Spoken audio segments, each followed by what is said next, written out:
এই যে রুগী, জ্বর জ্বর কাশি সর্দি, দেখে সহস্রা কি এখনো জ্বর? তুই কিভাবে যাবি সরস্বতী পূজাতে? আগে ঠিক করলাম। হ্যাঁ ঠিক করলে তো আমি যাব। হ্যাঁ, কিভাবে যাবি পূজাতে? যাব। যাবে? আরে দেখো বন্ধুরা, অবস্থা সহস্রার, জ্বর এসে এক্সাম শেষ হলো ক্লাস 2 এর, বাস এখন জ্বর চলে আসলো না। তো এখন শাড়ি পরে যাবি সরস্বতী পূজাতে? ও মা, তো শাড়ি এসেছে তোর? পূজাতে শাড়ি পরবে? তো শাড়ি এনেছে? কোথায় শাড়িটা?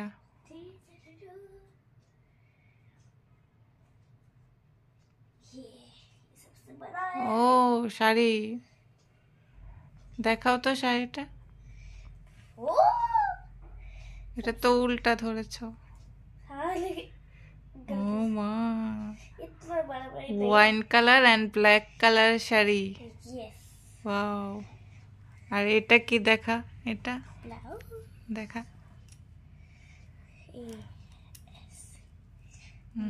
উল্টা, হ্যাঁ উল্টা ঠিক কর, এইভাবে দেখাও। তোমার এটা তো উল্টা হয়ে রয়েছে, আমার দেখাও। ও এটা, তাহলে তো এটা ব্লাউজ বানাতে হবে না? তাই কিভাবে যাবি? তোর তো জ্বর আর রয়েছে 2 দিন ব্লাউজ বানাতে, ব্লাউজ তো বানাতে হবে। জ্বর ঠিক হবে নি? কখন জানো না? চোখ মুখের অবস্থা তো বেহাল। জ্বর জ্বর, আহারে।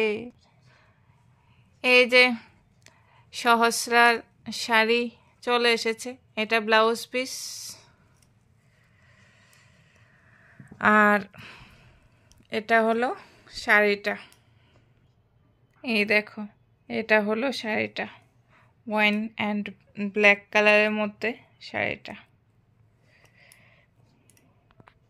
জানি না ক্যামেরাতে কেমন আসছে, বাট আমি ট্রাই করছি তোমাদেরকে দেখানোর জন্য। এটা রেডিমেড শাড়ি, সব কিছু করা। এই যে এটা হচ্ছে আঁচলটা, খুব সুন্দর পিন আপ করা, দেখো আঁচলটা। এই যে, আর এইগুলা হচ্ছে নিচের বর্ডার। এই যে, তো এই হলো সহস্রা সরস্বতী পূজার শাড়ি। শাড়িটা অর্ডার করেছিলাম ফ্লিপকার্ট থেকে মেয়ের জন্য। শাড়িটা নিয়েছে 425 টাকা, ফ্লিপকার্ট থেকে অর্ডার করেছিলাম।